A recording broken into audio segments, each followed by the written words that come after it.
दिल्ली में नई शराब नीति को लेकर घमासान मचा हुआ है। दिल्ली सरकार और एलजी बीके सक्सेना के बीच टकराव बढ़ता दिखाई दे रहा है।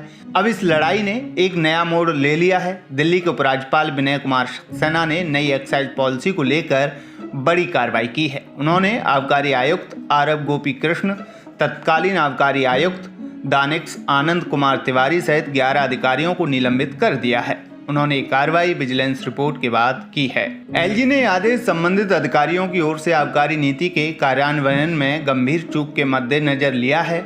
इसमें टेंडर देने में अनियमितताएं पाए जाने और चुनिंदा विक्रेताओं को पोस्ट टेंडर लाभ प्रदान करना शामिल है।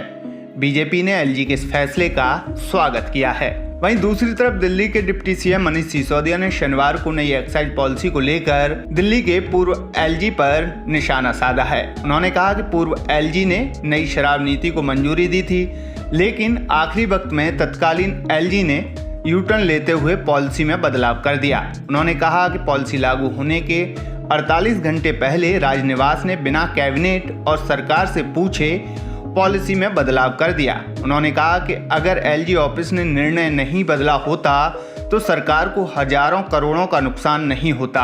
उन्होंने कहा कि जांच के लिए सीबीआई को भेजेंगे। सबसे इम्पोर्टेंट चीज़ ये है समझने वाली कि जब एलजी साहब ने ये बिना कैबिनेट से डिस्कस किए, बिना सरकार से डिस्कस किए अपना निर्णय बदला और पहले से मंजूर, अपने से ही मंजूर पॉलिसी को अपने ही लेवल पे बदलने की कोशिश की, और जब दुकानें नहीं खुल पाई तो कुछ लोगों की तो दुकानें नहीं खुल पाई, लेकिन कुछ की खुल गई। और जिन लोगों की खुली, क्योंकि दिल्ली में तो पहले ऐसे शराब बिक रही थी, जिन लोगों की दुकानें खुली उनको करोड़ों रुपए का फ़ायदा हुआ, हज़ारों करोड़ रुपए का फ़ायदा हुआ। जिन लोगों को अनऑथराइज एरिया में दुकानें खोलने का लाइसेंस मिला था उनकी नहीं खुली, और जिनको अनऑथराइज एरिया में मिला था उनकी दुकानें खुल गई।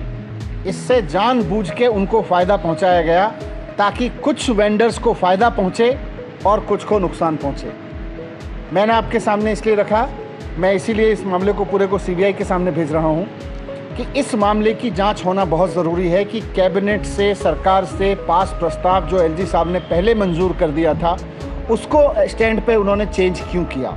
मनीष सिसोदिया के इन आरोपों के कुछ मिनट बाद एलजी कार्यालय ने बताया कि उपराज्यपाल बीके सक्सेना ने दिल्ली के तत्कालीन आबकारी आयुक्त समेत आबकारी विभाग के 11 अधिकारियों के खिलाफ प्रमुख अनुशासनात्मक कार्रवाई शुरू करने को मंजूरी दे दी है।